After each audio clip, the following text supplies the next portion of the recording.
अच्छा लग रहा है सर।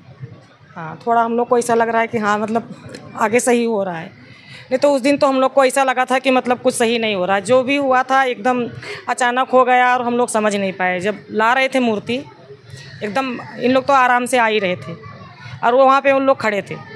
फिर उसके बाद में जो इन लोग आगे आते हैं लड़के लोग तो उन लोग बोल लेते हैं ढोल मत बजाओ। ढोल इन लोग बंद करते, खाली इन लोग जय माता का नारा लगाते हैं। इतने में उन लोग पकड़ना इन लोग को चालू करते हैं। तो इसमें से कोई नहीं बोलता रुक जरा, हम लोग मतलब मूर्ति को रख के आते हैं तो देखते हैं। तो उसमें में से एक लड़का है, उसके कंधे पे इन लोग तलवार जब चलाते तो उसने ऐसा करता है तो वो तलवार जाके माता जी के हाथ में लगता है। उसके बाद इन लोग गाली बीली देना चालू करते हैं, इन लोग चले आते हैं। जब तक उन लोग खड़े थे तब तक पुलिस गली में नहीं आ जाती है। जब पुलिस आती है कोई ने फ़ोन करता तो मेरे यक्ता जो जय हनुमान चालो वहाँ से इन लोग भागते हैं।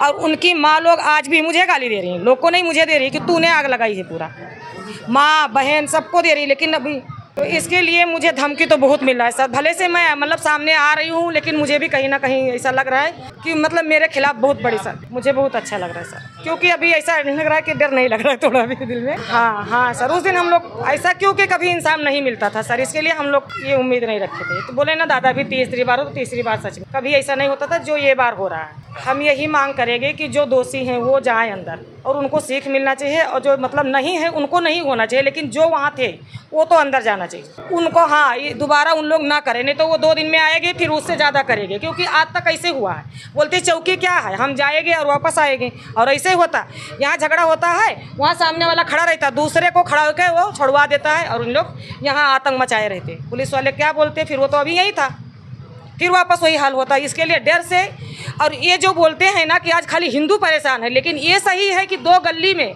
यहाँ से वहाँ तक के हिंदू मुसलमान सभी परेशान थे। सबकी बेटियाँ छड़ी जाती, सबके सताया जाता, लेकिन कोई नहीं आवाज़ उठाता। क्या बोलते थे, कोई तो इनका आएगा तो इनका दिन खराब होएगा तो ये अंदर जाएंगे, लेकिन जब आज वो दिन आया है तो आज लोग हम लोग को गाली दे रहे। त्या दिवशी मूर्तीचं स्थापना करायसाठी मूर्ती घेऊन येताना मस्जिद एकता चाळीमधनं मूर्ती तर व्यवस्थित आली, पण मस्जिदच्या जरा पुढे बँड वाजवायला त्यांनी बंद केलं सांगितलं. तर पोरांनी बंद केल्यानंतर पुढे आल्यानंतर पोरं आमचे सगळे थोडंफार पाऊस पण होता त्या दिवशी, थोडंफार पोरं मूर्ती पकडले होते, थोडंफार पोरं खाली होते आणि ते लोक बोलले बँड बाजा बंद करो बोलले, तर त्या लोकांनी बंद केल्यानंतर मग ते पुढे येऊन त्या लोकांनी ना जय श्रीरामचा नारा लगावले. जय श्रीरामचा नारा लागल्यानंतर त्याच्यानंतर ते लोक पाठीमागून येऊन हमला केला. माझ्या मुलाला आजकाल टॅग केलेलं आहे त्यांना, अरेस्टिंगसाठी त्याला लगेच टॅग केलं ना, त्या पोरांनी हे केलेलं, धमकी दिलेलं आहे. काय करायचं सांग. शिंदेचा आम्ही तर आमचे महाराष्ट्र सरकार देवेंद्र फडणवीसला हे सांगायचं की एकदा आमच्या इकडे या, आमचं मनात काय है ते आम्ही लोग सांगू है कि हम लोग के बस्ती के लिए, बस्ती के लिए, मंदिर के लिए, हमारे गली के लिए, हमारे लोगों के लिए हम लोग एक बार मुख्यमंत्री से 10 मिनट के लिए मिलना चाहते हैं. हमारे पास हमारे बस्ती में आए, हमको 10 मिनट मुख्यमंत्री से बात करनी है. हमारे लिए, हमारे बस्ती के लिए, हमारे लोगों के लिए, हमारे भगवान के लिए, हमारी सुरक्षा के लिए हमसे उनसे बात करनी है. हमें मुख्यमंत्री के लिए, हमारे देवी देवताओं का सुरक्षा हमें जरूरी है. हमें 10 मिनट के लिए हमारे मुख्यमंत्री को 10 मिनट के लिए हमसे बात करनी है. जब हमारे देवी देवता की सुरक्षा नहीं तो हम कहाँ से सुरक्षा है. आणि हा सण जो आहे तो आपला कित्येक वर्षापासून सण साजरा करतात. अशी घटना घडली नव्हती, पण आता जी घटना घडलेली आहे त्या घटनेला जे काही घडलेलं आहे पोलिसांनी कारवाई केलेली आहे. पण आमचे माननीय मशिलकर साहेब शिवसेना नेते इथं येऊन ते बाहेरचा प्रोग्राम त्यांनी कॅन्सल करून इथं येऊन देवीला व्हिजिट दिलेली आहे. त्यांनी वरिष्ठाशी वार्ता केली आहे, स्थानिक पोलीस स्टेशनशी वार्ता केलेली आहे. पुढं काही जरी झाले असेल किंवा कोण यातील अटक झालेली नसेल त्यांना बी अटक करण्याचा प्रयत्न किंवा अटक करणारच. मशिलकर साहेब स्वतः वरिष्ठाशी बोललेले आहेत. आणखीन बी वरिष्ठांशी बोलून जे कोण इथं फरारी आहेत या केसमधले ह्या सर्वांना अटक करतील. आपण सर्वांनी एक हा सण जो आहे तो व्यवस्थित साजरा करायचा आहे.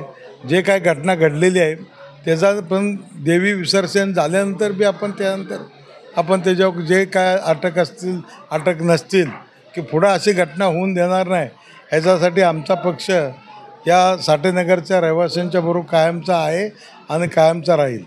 तुम्ही जे म्हटलात की वातावरण तंग आहे, वातावरण बिलकुल तंग नाही आहे. आमच्याकडून आम्ही जो काही आपला सण आहे नवरात्रीचा तो साजरा करण्याचा आपण प्रामाणिकपणे प्रयत्न करतो आहे.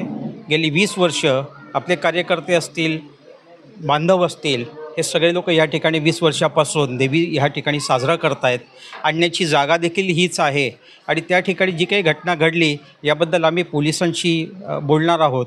आमच्या पदाधिकाऱ्यांचं असं आहे, आयोजकांचं म्हणणं असं आहे की आज देखील त्यातले अनेक लोक जे आहेत त्यांना अजून अटक झालेली नाही. या बाबतीमध्ये आम्ही पोलिसांशी चर्चा करू, पण तुर्तास तरी आम्ही सगळ्यांना स्पष्टपणे सांगितलेलं आहे की इथे कुठचंही वातावरण त्या पद्धतीमध्ये असता कामा नये. आपला सण आहे, आपण साजरा करायला पाहिजे आहे, आपण याच्यावरती मार्ग काढूया. परंतु पोलिसांकडे जाऊन आम्ही मात्र निश्चितपणाने जे आरोपी आहेत त्यांना अटक झालीच पाहिजे या मताशी आम्ही ठाम आहोत.